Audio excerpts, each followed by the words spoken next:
a personal win because I think it was, female centric and we've all made mistakes. நடிகர் Vijay and Trisha 2 பேரும் சேர்ந்து ஒரு திருமண நிகழ்ச்சியில கலந்துக்கிட்டாங்க. இதனாலேயே பல சர்ச்சைகள் ஏற்பட்டுச்சு. இப்படி இருக்க சூழல் தான் விஜய் த்ரிஷாவுடன் வரதுக்கு முக்கியமான காரணமே த்ரிஷா கர்ப்பமாக இருப்பதாகவும் இதன் காரணமா தான் அவசரவசமா இந்த ஜோடி இப்ப வெளியே வர ஆரம்பிச்சிருக்காங்கன்னு எக்ஸ்பேஜ்ல இந்த நியூஸ் வைரலா பரவ ஆரம்பிச்சது. இதை தொடர்ந்து தான் த்ரிஷாவும் காட்டமா ஒரு போஸ்ட் போட்டிருக்காங்க.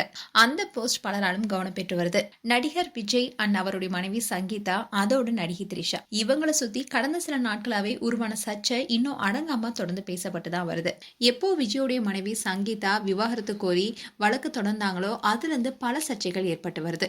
அதுலயும் குறிப்பா சங்கீதா அவங்களுடைய விவாகரத்து மனுல தன்னுடைய கணவர் திருமணம் மீறிய நடிகையுடனான உறவுனாலதான் எங்களுக்கிடையே பிரிவு வந்ததுனோ அதோட அவரை என்னை வீட்டுக்குள்ள அனுமதிக்க மறுக்கிறாருன்னு பல குற்றங்கள் சாட்டியிருந்தாங்க.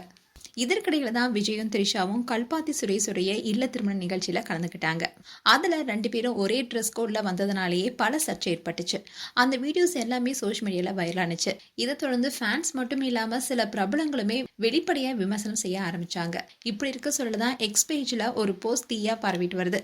அதுவும் அந்த போஸ்ட் ஆனது பிரேக்கிங் நியூஸ்னு போடப்பட்டதுனாலேயே அந்த போஸ்ட் வைரலானுச்சு.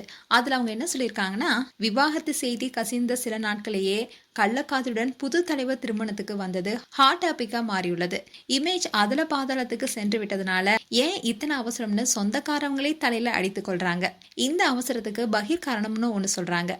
ஆசை நாகியாக மாறிவிட்ட நடிகை இப்போ கர்ப்பமாக இருக்கிறாங்களாம். இதனாலதான் ஜோடியும் வெளியே வந்திருக்கு. தேர்தல் வரைக்கும் இந்த கர்ப்பத்தை ரகசியம் காக்க வேண்டும்னு கட்சி தலைமை நிர்வாகிகளும் பதறி போயிருக்காங்கன்னு ஒரு போஸ்ட் வெளியாக இருக்கு. இதை தொடர்ந்து பல நெட்டிசன்ஸும் கேட்ட கேள்வி என்னன்னா, நிஜமாலுமே த்ரிஷா கர்ப்பமா தான் இருக்காங்களா, இதனாலதான் 2 பேருமே ஒன்னா வெளியே வர ஆரம்பிச்சிருக்காங்களான்னு கேட்டுட்டு வராங்க. இதை தொடர்ந்து தான் த்ரிஷா ரொம்பவே கோவமா ஒரு போஸ்ட் போட்டிருக்காங்க. அதுல அவங்க என்ன சொல்லியிருக்காங்கன்னா, தாழ்ந்த மனப்பான்மையுடன் இருக்கும் சில மனிதர்கள் கவனம் பெறதுக்காக எந்த அளவிற்கும் கீழ்த்தரமா இறங்கிடுவாங்க. அவங்கள பத்தி மீண்டும் மீண்டும் பேச வேண்டிய நிலை ரொம்பவே அருவருப்பா இருக்கு. தேவையான அண்ட் கடுமையான சட்ட நடவடிக்கைகள் எடுக்கப்படும்னு உறுதியா சொல்றேன். இனிமே இது குறித்து சொல்ல வேண்டியதும் செய்ய வேண்டியதும் எல்லாமே சட்டத்துறை மூலமா தான் நடைபெறும்னு ரொம்பவே காட்டமா சொல்லியிருக்காங்க. இப்போ இந்த போஸ்ட் தான் பேசும் பொருளா இருக்கு. மேலும் உங்களுடைய கருத்துக்களை கமெண்ட் செக்ஷன் சொல்லுங்க. இது போன்ற வீடியோஸை பார்க்க news Tamil kids channel subscribe பண்ணுங்க. மறக்காம நோட்டிபிகேஷன் பட்டனை கிளிக் பண்ணுங்க.